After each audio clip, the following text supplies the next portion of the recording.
Hello class, Mr. Kaplan here again, and I'm here to present another lesson on similar triangles, but now we're going to focus on just a couple of word problems that help you understand how similar triangles works in real life scenarios. So let's get right to it.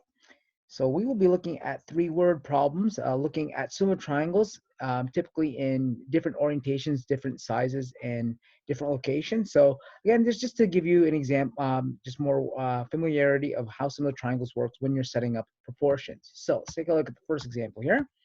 So like I said, what we want to do here just is to use diagrams and to understand exactly what we're solving for when we're dealing with triangles.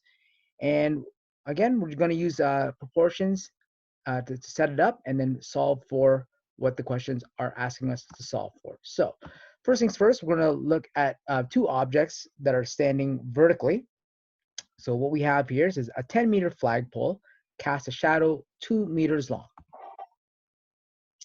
Yes, oh Canada. Okay, so what we have here is a 10-meter flagpole, okay, that is standing up 10 meters, casts a shadow 2 meters long. So remember, when you're seeing any questions that deal with shadows, just remember the shadow is always on the ground there. So when you're drawing a right angle triangle over here, you can see that the shadow is going to form the bottom part of the triangle. And then, so you can see we have the flag that's going straight up and down. Now the CN Tower, okay, casts a shadow that's 100 meters long.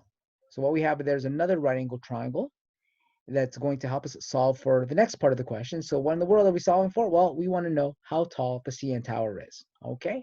So what we want to do here, again, we're going to let X represent the height of the CN Tower. And we're just going to use this, again, by identifying which sides are corresponding to each other. So for example, if you're looking at the CN Tower, okay, you look at where the flag is, ask yourself, what's the corresponding side to that? Well, you should know that X and the 10 meters here are the corresponding sides. Now, when you're looking at a diagram, okay, and you notice we're not using letters for this example, okay, when you're looking at a diagram and you're identifying the corresponding sides, okay, you're going to set those two quantities, in this case here, the letter and the number, as a fraction on its own like this, okay? Now, for the next one, okay, we're going to go back to the CN Tower and we're going to look at 100 meters. And we're going to let that, the corresponding side to that would be the shadow from the flag, which is 2 meters. So that will make up the second fraction.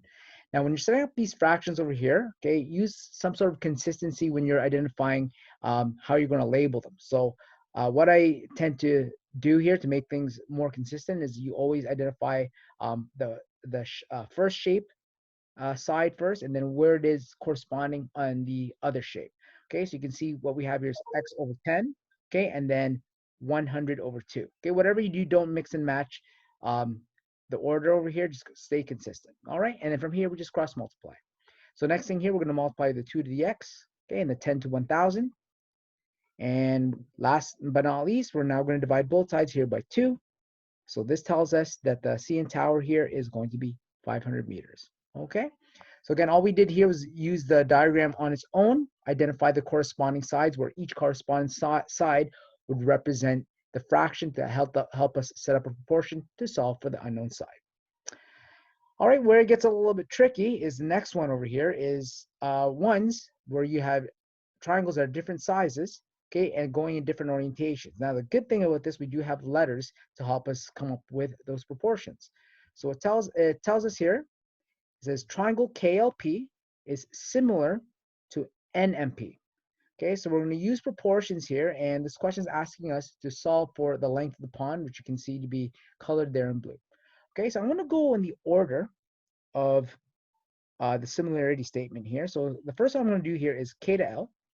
Okay, so you can see that K to L and then N to M are proportional to each other. Okay, so I've noted that in the similarity statement as well, and then designate it with the corresponding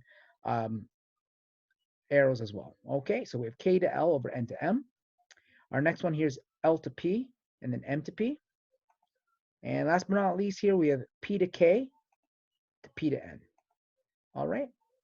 Now, it's always important to do this step here so you can see, again, you have three sides that are similar to each other or are corresponding to each other. And it's also going to help you in the next step where you're going to put the numbers in to see what you have and what you don't have. So when we put the numbers in here, you're going to see that K to L over N to M, okay, doesn't have any values. So the next one over here, we have L to P over M to P, which is going to give us 3 over 5. And last but not least, we have P to K over P to N, which gives us 12, and P to N is actually the quantity we'll be solving for. Okay, so since we're solving for P to N, we're going to put a box around that. Now remember, you always have to let that equal the fraction that has all the numbers to it. And in this case here, it's only going to be the 3 to 5. So what happens to KL over NM? We're going to wipe it to the side. Okay, and we're going to bring these down, and then again, cross multiply. So you're going to see that for this one over here, we're going to multiply 3 to the Pn and the 5 to the 12. So that's going to give me 3Pn is equal to 60. And last but not least here, we're going to divide both sides here by 3. And that gives us a side length of 20, okay, which represents the length of the pond. Okay, so we've looked at 2 different examples already. In this case over here, we had triangles in different orientation. Okay, so just make sure when you're looking at triangles in different orientation, just know which the corresponding sides are, and again, preserve the direction of those sides. Okay, this next one over here, we're gonna have to construct it. So in this case, we're dealing with mirrors. So it says here, Ginger's eyes are 1.3 meters from the floor. So where's Ginger at? There's Ginger. Okay, so Ginger's eyes are 1.3 meters from the floor, and she places a mirror on the floor 15 meters from the base of a brick wall. So let's take care of that. Okay, so there's the mirror, and the mirror is going to be 15 meters away from a brick wall. Okay, so the 15 meters is going to be this part over here. Now it says here, she walks backwards 2 meters, okay, from the mirror until she sees the top of the wall in the mirror. So that's going to be the 2 meters there. Okay, and then we're going to finish this off here over here. Okay, so we have our 2 similar triangles. We want to find out how high the brick wall is. Now for this one over here, since we want to solve for the height of the brick wall here, we just need to assign a letter to it to represent an unknown. Okay, so I just use X because it's the common letter we use. So we're going to let X represent the height of the brick wall. So that's what we're going to be solving for. Now we're going to approach this question in the same way that we did with the CN tower and flag problem. So when we're looking at the corresponding sides over here, okay, always start off with the wall. So when you're looking at the wall here and you ask yourself, what's the corresponding side to that? Well, the wall, okay, and Ginger are going to be the 2 corresponding sides. So our first fraction here is going to be X over 1.3. Okay, so in this, notice that I started off with the wall because it's the one on the left side there. So you always have to compare the sides, okay, in the same order to remain consistent. So next one I'm going to do here, if we take a look at the 15 and look at the corresponding side there, you should see that the corresponding side there is 2. So our fraction here will be 15 over 2. And that's pretty much it. Now we just need to cross multiply. So we cross multiply like so. So when I multiply 2 to the x and then 15 to the 1.3, I get 2x equals 19.5. And last but not least here, we're going to divide both sides here by 2.